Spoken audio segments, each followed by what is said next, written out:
wanna play tough and wanna hate this, I'll always show up and make a statement. I don't ever slow up, no I don't take shit. I've got no love for the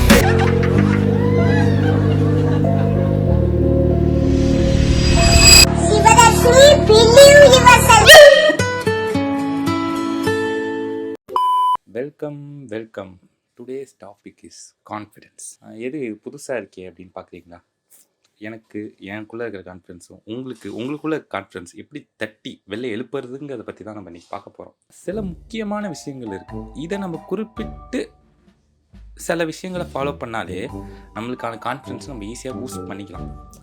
அது மட்டும் இல்லை, இதில் என் கதையும் என்ன இருக்குங்கிறது தான் நான் சொல்ல போகிறேன். சில இடத்துல நம்மளை கேள்வி கேட்பாங்க, நம்மளால் பதில் சொல்ல முடியாத ஒரு சூழ்நிலை வரும். அப்படி நிற்கிறப்ப ஒரு 4-5 பேர் சுற்றி நிற்கிறாங்கன்னா அவங்களுக்கு முன்னாடி எப்படி தைரியமாக பேசுறது அப்படிங்கிறது உள்ளே ஓடிக்கிட்டே இருக்கும், ரணமாக இருக்கும். அப்போல்லாம் நீங்கள் என்ன கான்ஃபிடென்ட்டாக இருக்கும். எப்படின்னா confident as fuck, confident AF.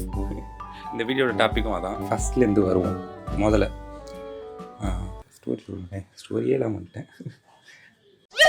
இப்போ யாராவது உங்களுக்கு ஒரு வேலை கொடுக்குறாங்கன்னா அதை நீங்கள் எப்படி எடுத்து படணும். முதல்ல கூட்டத்துக்கு நடுவில் யாராவது ஒருத்தவங்க வேலை கொடுத்தாலே எடுக்க அவ்வளோ யோசிப்போம். எனக்கெல்லாம் அவ்வளோ யோசனை வரும். ஆனால் அதுக்கப்புறம் தான் தெரியும் அதை நான் பண்ணலைன்னா வேறு யார் பண்ணுவாங்க அப்படிங்கிறது. கான்ஃபிடென்ட்டாக இருக்கோங்கிற ஒரு பேர் இருக்குல்ல, நம்மளே நமக்கு ஒரு பேர் வச்சுப்போம்ல, இப்படி இருந்தால் தான் கான்ஃபிடென்ட்னு. அதை ஒழிக்கணும். அது என்னென்ன? ஃபஸ்ட்டு சில பேர் இருப்பாங்க கன்ஃபிடென்ட்டாக கண்ணாடி முன்னாடி போயிட்டு பிலீவ் யுவர் செல்ஃப்னு சொல்லிட்டு இருப்பாங்க. அவன் சொல்கிறவன் வேஸ்ட்டு தான். காரணம் என்னன்னா, பயப்படுறவன்னா தன்னை தாண்டி நம்பிக்கைப்படுத்துறதுக்காக சொல்லுவான். இந்த ரெண்டுமே இருக்கக்கூடாது.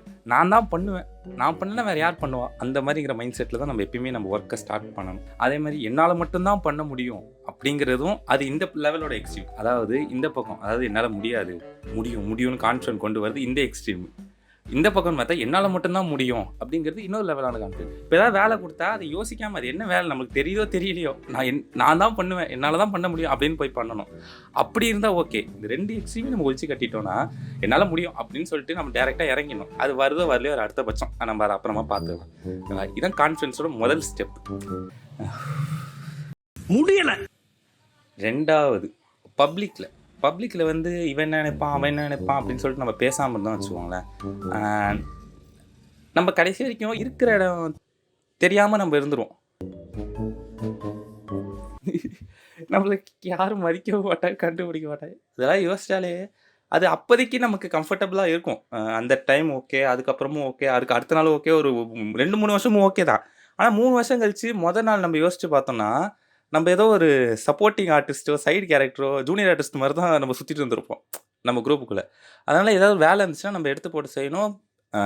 பொறுப்பாக செய்யணுங்கிற அவசியம் இல்லை, விளையாட்டுத்தனமும் இருக்கலாம். பட் ஆனால் முடிஞ்ச அளவுக்கு அதில் லைட்டாக ரெஸ்பான்சிபிலிட்டி கலந்துக்கிட்டால் தான் நம்ம ஃப்யூச்சரில் நம்மளுக்கு ஏதாவது வேறு யாராவது கொஞ்சம் கன்சிடர் பண்ணி ஏதாவது சரி இவன் பண்ணுவான்ப்பா அப்படின்னு கன்சிடர் பண்ணணுன்னா அந்த ஒரு விஷயம் ரொம்ப முக்கியம்.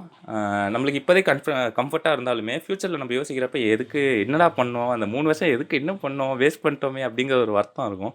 அதனால் இது ஒரு ஓவர் கம் பண்ணணும். இது 2. யாராவது ஏதாவது கேட்டாங்கன்னா உடனே என்னால் முடியாது இப்படி சொல்லக்கூடாது, நீ எப்படி சொல்லணும், கொடுங்க பார்ப்போம் கற்றுக்கலாம் அப்படிங்கிற ஒரு ஸ்போர்ட்டிவ்னஸ் இருக்கும். எடுத்து பார்த்து தெரியலனா கூட ஒரு 5 நிமிஷம் பார்த்துக்கிட்டே இருக்கும். பார்த்துட்டு ஓகே அப்படின்னு கொடுத்துடணும். இது தெரியாதே, என்ன தெரியாது, டூப்ளிகேட்னு தெரிஞ்சது தெரியாத மாதிரி காமிச்சிக்கணும். அப்போ தான் நம்புவாங்க. இது அடிக்கடி பயன்படுத்துகிற ரூல் கிடையாது. ரொம்ப நம்மளை ஏதாவது ஒரு இடத்துல இவனுக்கு எதுவுமே தெரியாதுப்பா, இவர் வேஸ்ட்டுப்பா அப்படின்னு நினைக்கிற இடத்துல மட்டும் இந்த ரூலை பயன்படுத்துவோம். எல்லா இடத்துலையும் நீங்கள் தெரியும்னு காமிச்சிங்கன்னா இன்னும் இவன் ரொம்ப டவுட்டாக இருக்கானேன்னு சொல்லிட்டு இருந்தால் நீ பண்ணுன்னு கையில் கொடுத்தாங்கன்னா மாட்டிப்பீங்க. அதனால் இந்த ரூலை எல்லா இடத்துக்கும் யூஸ் பண்ணாதீங்க. நீங்கள் டம்மின்னு நினைக்கிற இடத்துலலாம் அப்பப்போ அப்படியே கல் மாதிரி நின்று நான் தான் அப்படின்னு காட்டணும். அந்த மாதிரி இடத்துல மட்டும் நீங்கள் இதை சப்போர்ட்டிவாக காமிச்சுக்கோங்க. ஏன்னா அப்போ தான் உங்களை அந்த மாதிரி கல் மாதிரி நின்னா தான் எவன் எவ்வளோ அடித்தாலும் உங்களால் ஸ்ட்ராங்காக நின்று தாங்க முடியும். அது கான்ஃபிடென்ஸுங்கிறது ஒரு நார்மலான விஷயந்தான். அட்லீஸ்ட் கடைசி வரைக்கும் அது உங்களுக்கு வரவே இல்லை, எதுவுமே நடக்கலை, எதுவுமே உங்களுக்கு அந்த கான்ஃபிடென்ட்டுங்கிற வார்த்தையில் அது கூட வரல. சொன்ன இந்த டெக்னிக்கை காலைல சாப்பிட்றதுக்கு முன்னாடி நைட்டுக்கு சாப்பிட்டதுக்கப்புறம் இந்த மாதிரி தினைக்கு எடுத்துக்கிட்டிங்கன்னா ரொம்ப நல்லது. இதை நான் வீடியோ போட்டு எத்தனாவது வீடியோ, 16ஆவதா 17ஆவது வீடியோவான்னு தெரில. ரெகுலராக அடுத்த வீடியோ வரும். சீக்கிரமாக இனிமேல் வாரத்துக்கு 2 வீடியோன்னு போட போகிறேன் அப்படிங்கிற ஒரு ஐடியா வச்சுருக்கேன். கரெக்டாக போட முடிஞ்சுன்னா கண்டிப்பாக போட்டுக்கிட்டே இருப்பேன். இதுக்கு முன்னாடி இந்த வீடியோஸ்லாம் போய் பாருங்கள், நல்லா சப்போர்ட் பண்ணுங்கள். அப்புறம் இன்னும் நல்ல வீடியோவில் சந்திப்போம். வரேன். டாட்டா, பை பை.